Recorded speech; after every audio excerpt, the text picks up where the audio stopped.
আসসালামু আলাইকুম। আপনার উপর শান্তি বর্ষিত হোক। প্রিয় সত্যান্বেষী, খতমে জামালির সত্য ও সুন্দরের ভুবনে স্বাগতম।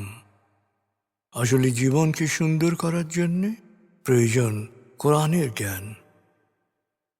আল্লাহ নিজেই বলেছেন, আমি কোরআনকে খুব সহজ করে দিয়েছি যাতে করে তোমরা এর শিক্ষা মনে রাখতে পারো। হে মানুষ, তুমি কি এর শিক্ষা হৃদয়ে ধারণ করবে না?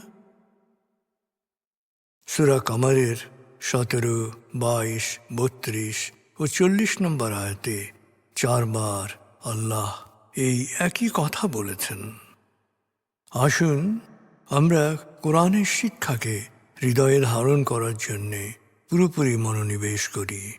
আর এই প্রয়াসে আমি শহীদ আল বুখারী মহাজাতক আপনার সাথে রয়েছি।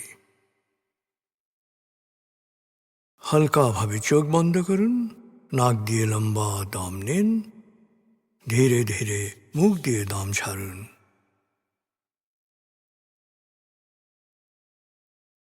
দম নেবেন পেটে, ছাড়বেন মুখ দিয়ে।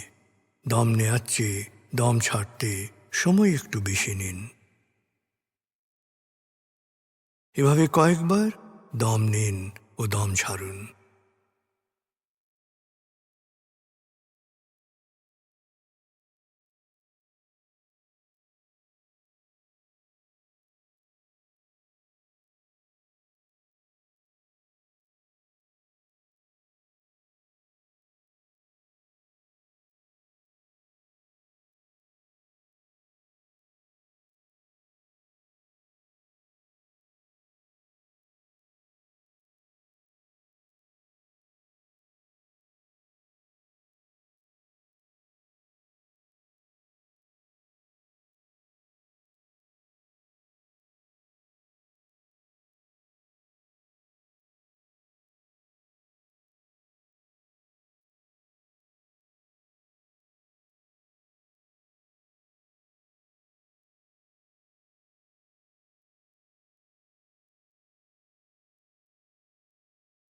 এবার দম স্বাভাবিক হতে দিন। এবার নাক দিয়ে ধীরে ধীরে দম নিন, নাক দিয়ে ধীরে ধীরে দম ছাড়ুন।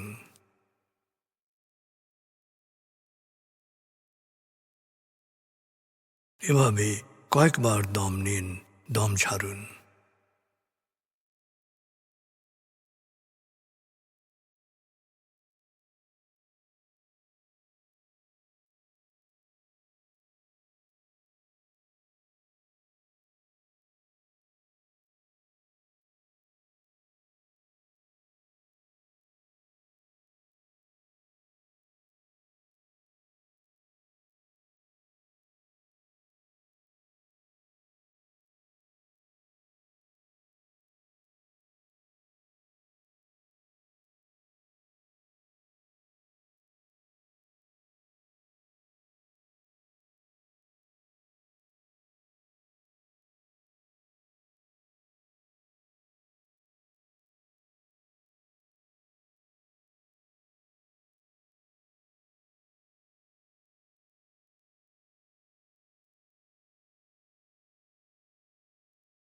এখন দম স্বাভাবিক হতে দিন। আপনি শুধু দম খেয়াল করুন।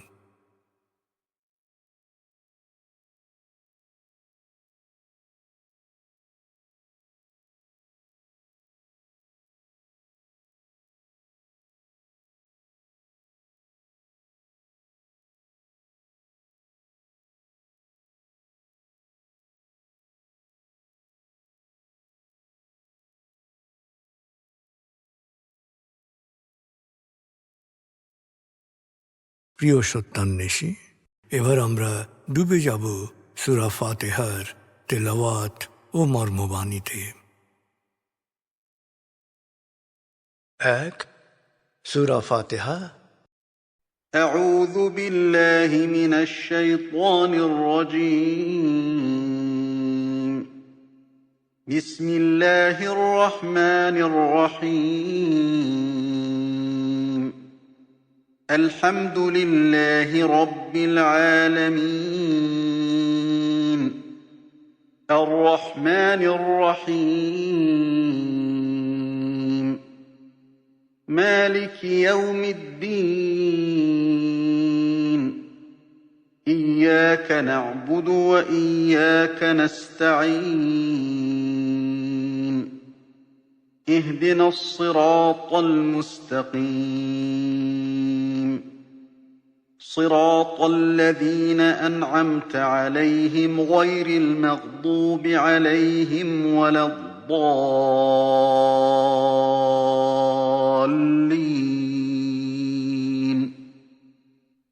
দয়াময় মেহেরবান আল্লাহর নামে। সকল প্রশংসা মহাবিশ্বের প্রতিপালক হে আল্লাহ তোমারই জন্যে। তুমি দয়াময় মেহেরবান কর্মফল দিবসের মালিক। আমরা শুধু তোমারই ইবাদত করি, শুধু তোমারই সাহায্য চাই। প্রভু হে, সাফল্যের সরল পথে তোমার প্রিয়জনদের পথে আমাদের পরিচালিত করো। প্রভু হে, বিভ্রান্ত অভিশপ্তদের অন্ধকার পথ থেকে তুমি আমাদের রক্ষা করো।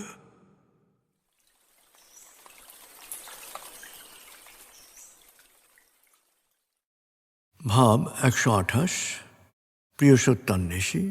ভাব 127 আয়াতগুচ্ছে আমরা শুনেছি সত্যবাণী নিয়ে নূহের সম্প্রদায়ের তর্ক বিতর্ক প্রসঙ্গ। ভাব 128 আমরা শুনব সূরা হুদ 36 থেকে 49 আয়াতের তেলাওয়াত ও মর্মবাণী। এই আয়াতগুচ্ছে নূহের সম্প্রদায়ের ওপর আযাব প্রসঙ্গ বর্ণিত হয়েছে। 11 সূরা হুদ। بسم الله الرحمن الرحيم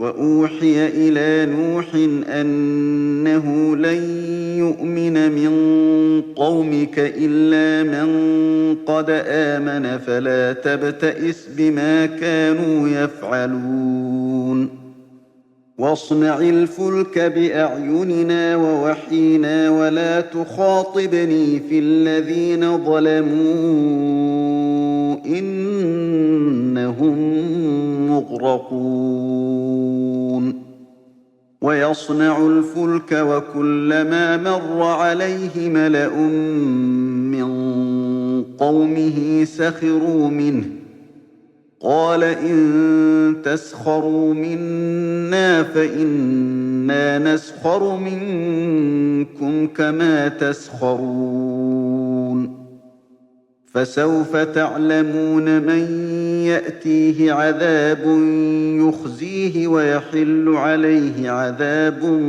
مقيم حتى إذا جاء أمرنا وفارت النور قل نحمل فيها من كل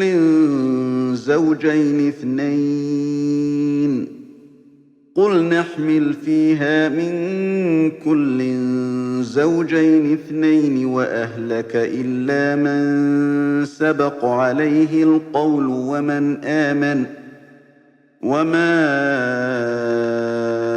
آمن معه إلا قليل وقال اركبوا فيها بسم الله مجريها ومرساها إن ربي لغفور رحيم وهي تجري بهم في موج كالجبال ونادى نوح ابنه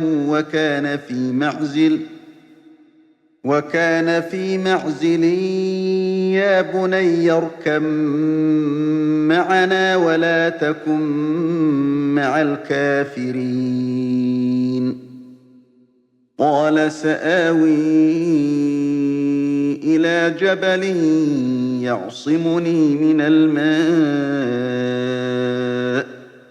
قال لا عاصم اليوم من أمر الله إلا من رحم وحال بينهما الموج فكان من المغرقين وقيل يا أرض ابلعي ماءك ويا سماء أقلعي وغيض الماء وقضي الأمر واستوت على الجودي وقيل بعدا للقوم الظالمين ونادى نوح ربه فقال رب إن بني من أهلي وإن وعدك الحق وأنت أحكم الحاكمين قال يا نوح إنه ليس من أهلك إنه عمل غير صالح فلا تسألني ما ليس لك به علم إني أعظك أن تكون من الجاهلين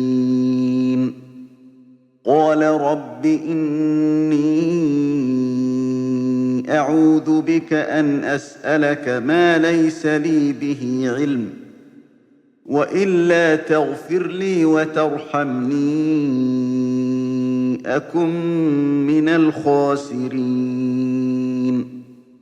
قيل يا نوح اهبط بسلام منا وبركات عليك وعلى أمم ممن معك وأمم سنمتعهم ثم يمسهم منا عذاب أليم تلك من أنباء الغيب نوحيها إليك ما كنت تعلمها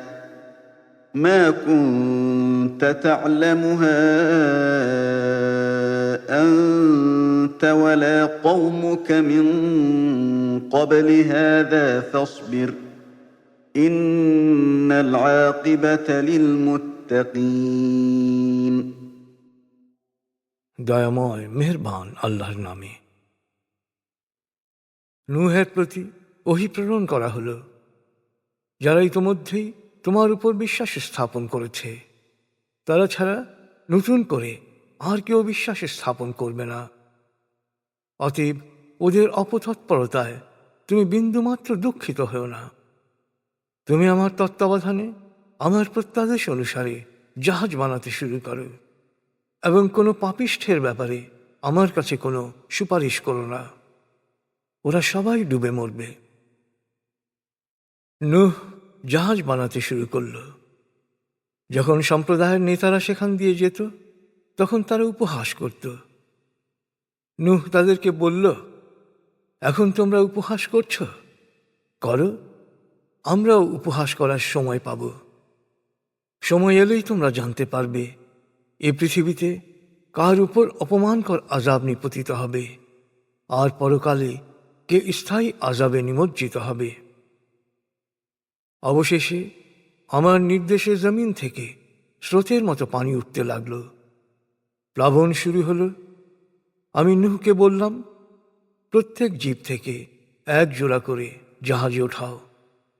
যাদের শাস্তি স্থির হয়ে আছে তাদের ছাড়া পরিবারের সকল সদস্য ও বিশ্বাসীদের নিয়ে জাহাজে আশ্রয় নাও। অবশ্য খুব কম সংখ্যক মানুষই নূহকে বিশ্বাস করেছিল। নূহ তার অনুসারীদের বলল, জলদি জাহাজে ওঠো, আল্লাহর নামে এর গতি ও স্থিতি। অবশ্যই আমার প্রতিপালক দয়াময়, ক্ষমাশীল।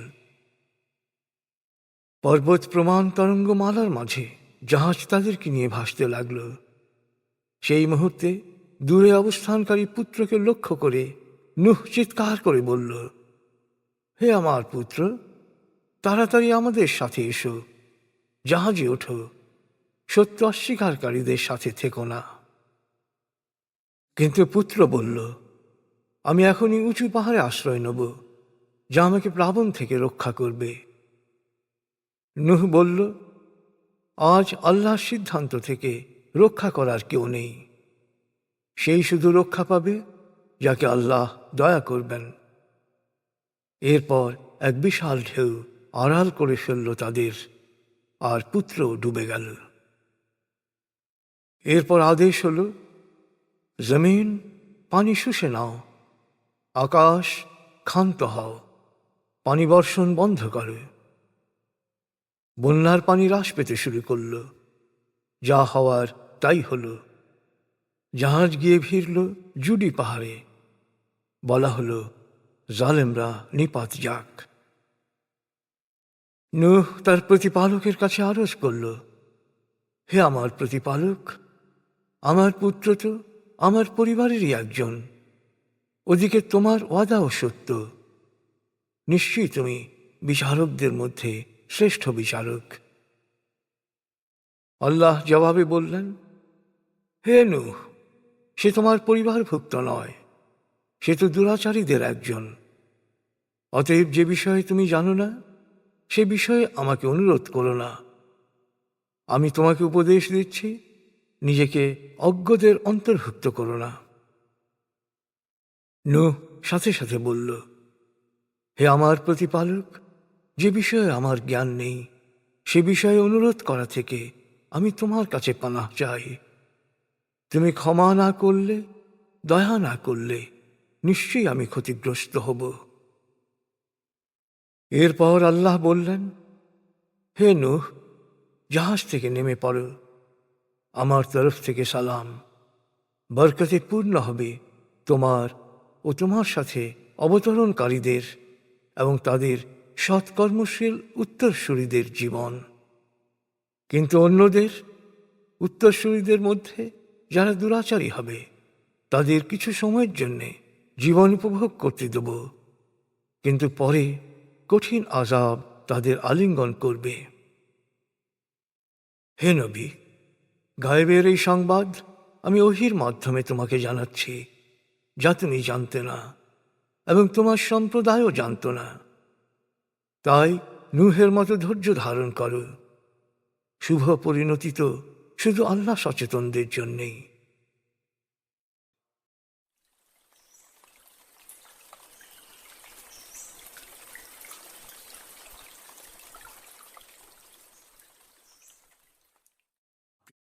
প্রিয় সত্যান্বেষী, এবার আজকের আয়াতগুচ্ছ থেকে একটি পয়েন্ট নিয়ে ভাবুন, যা আপনি অনুসরণ করার চেষ্টা করবেন।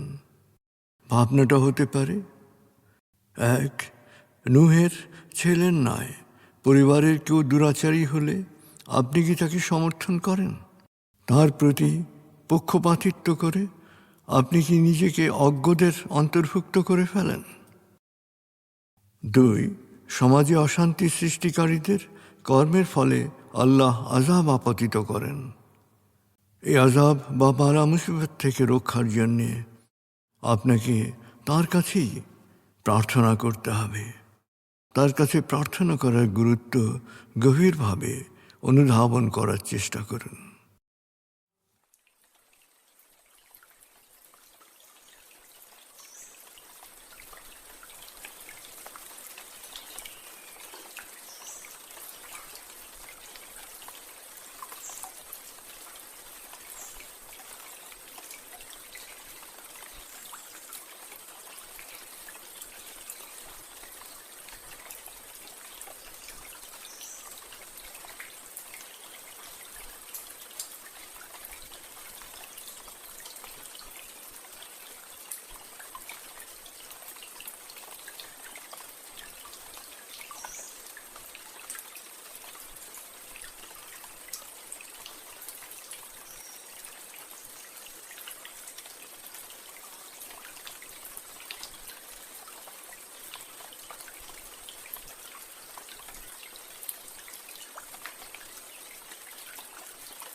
প্রিয় সত্যান্বেষী, কোরআনের মূল শিক্ষা শুকরিয়া ও দোয়া। প্রভু আপনাকে যা দিয়েছেন সেই জন্যে বারবার কৃতজ্ঞতা প্রকাশ করুন, তাকে হৃদয়ের গভীরে স্মরণ করুন।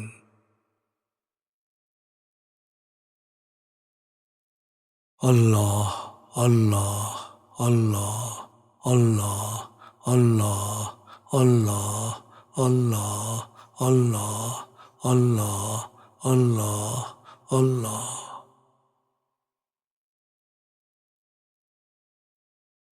আস্তাগফিরুল্লাহ আস্তাগফিরুল্লাহ আস্তাগফিরুল্লাহ আস্তাগফিরুল্লাহ আস্তাগফিরুল্লাহ আস্তাগফিরুল্লাহ আস্তাগফিরুল্লাহ আস্তাগফিরুল্লাহ আস্তাগফিরুল্লাহ আস্তাগফিরুল্লাহ আস্তাগফিরুল্লাহ।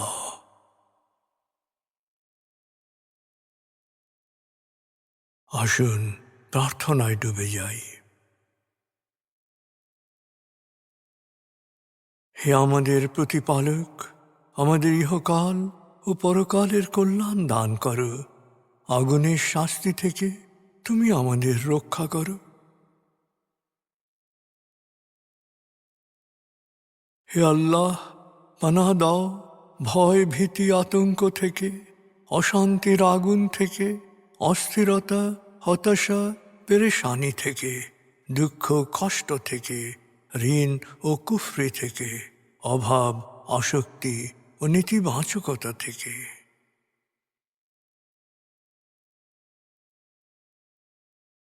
হে আমাদের প্রতিপালক, আমাদের বেহিসাব রিজিক দান করো।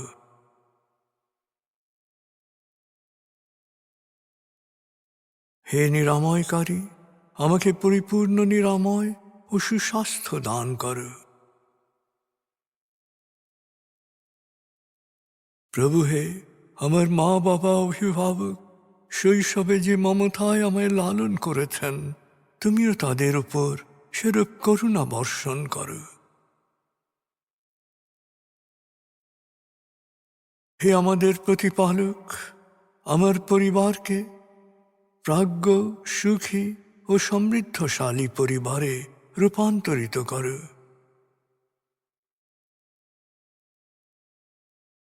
হে করুণাময়, আমাদের কোয়ান্টাম ফাউন্ডেশনকে, আমাদের সংঘকে তুমি কবুল করো।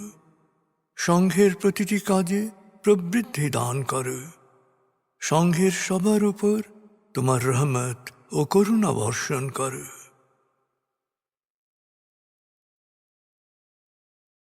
প্রভু হে, আমাদের দেশকে তুমি ভালো মানুষের স্বর্গভূমিতে রূপান্তরিত করো।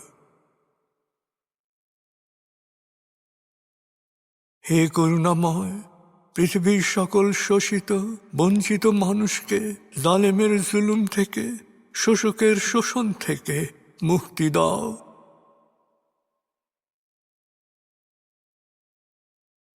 প্রভু হে, ভালো ভাবা, ভালো বলা, ভালো করা ও ভালো থাকার অফুরন্ত শক্তি আমাকে দাও। আমি যেন সব সময় নিজের অন্যের যত্ন নিতে পারি। প্রভু হে, আমাকে বিশ্বাসী সৎকর্মশীল সংঘবদ্ধ মানুষ হিসেবে মৃত্যু দান করো।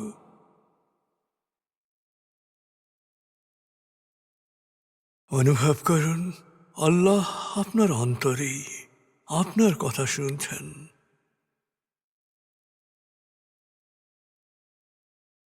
আল্লাহ আল্লাহ আল্লাহ আল্লাহ আল্লাহ বলতে বলতে মনের সকল আকুতি তাঁর কাছে পেশ করুন।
এবার মনে মনে বলুন, দয়াময় তুমি মহান, সর্বশক্তিমান, আমি তোমারই দাস, আমি তোমাতেই সমর্পিত।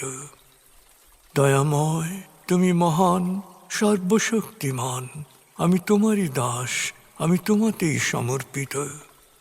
দয়াময় তুমি মহান, সর্বশক্তিমান, আমি তোমারই দাস, আমি তোমাতেই সমর্পিত।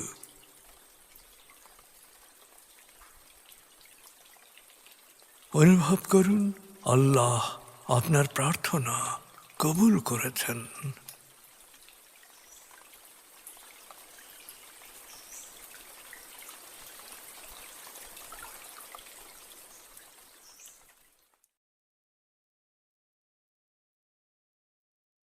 এবার লম্বা দম নিন, 0 থেকে 7 গণনা করে স্বাভাবিক জাগ্রত অবস্থায় চলে আসুন। আপনার জীবন সুন্দর হোক, সফল হোক। খুদা হাফিজ। আসসালামু আলাইকুম। আপনার উপর শান্তি বর্ষিত হোক।